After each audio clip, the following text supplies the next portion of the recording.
তোরা আজকের ধাঁধা খুবই মজার, মন দিয়ে শোনো। তো খুবই মজা হবে স্যার, বলুন ধাঁধাটা বলুন তো। যে জিনিসটা যত বাড়ে ততই নিচে নামে, কি হবে এটা?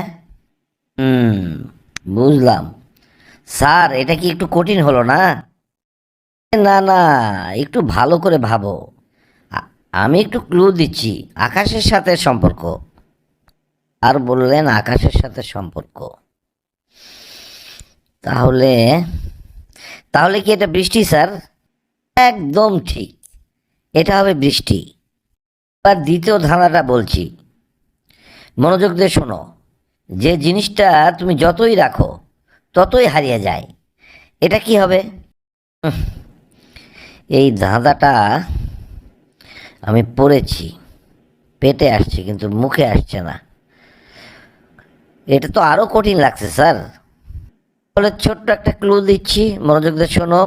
প্রতিদিন সবার কাছেই থাকে কিন্তু ধরে রাখা যায় না। তাহলে মনে হয় ধরে ফেলেছি স্যার, এটা হবে সময়। আমার এই উত্তরটাও একেবারে সঠিক।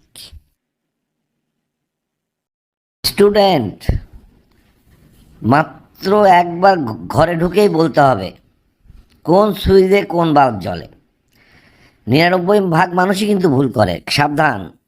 স্যার বলুন স্যার, কোন ঘর স্যার?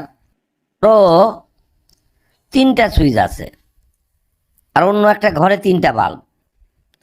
তুমি মাত্র একবারই বাল্বের ঘরে ঢুকতে পারবে, কিভাবে বুঝবে কোন সুইচ কোন বাল্বের?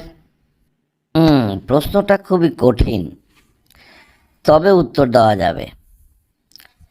স্যার, প্রথম সুইচ অন রাখবো, দ্বিতীয় সুইচ কিছুক্ষণ অন করে আবার বন্ধ করে দেব, তৃতীয় সুইচ বন্ধই রাখবো, তারপর ঘরে ঢুকবো স্যার। আমি সরাসরি উত্তর চেয়েছি, বললামই তো স্যার। তারপর ঘরে ঢুকে দেখব যে বাল্ব জ্বলছে সেটা প্রথম সুইচ, যে বাল্ব নিভে আছে কিন্তু গরম সেটা দ্বিতীয় সুইচ, আর যে বাল্ব নিভে আছে এবং ঠান্ডা সেটা তৃতীয় সুইচ স্যার। আর অন্যদের উদ্দেশ্যে বলছি, তোমরা কি উত্তরটা ধরতে পেরেছিলে?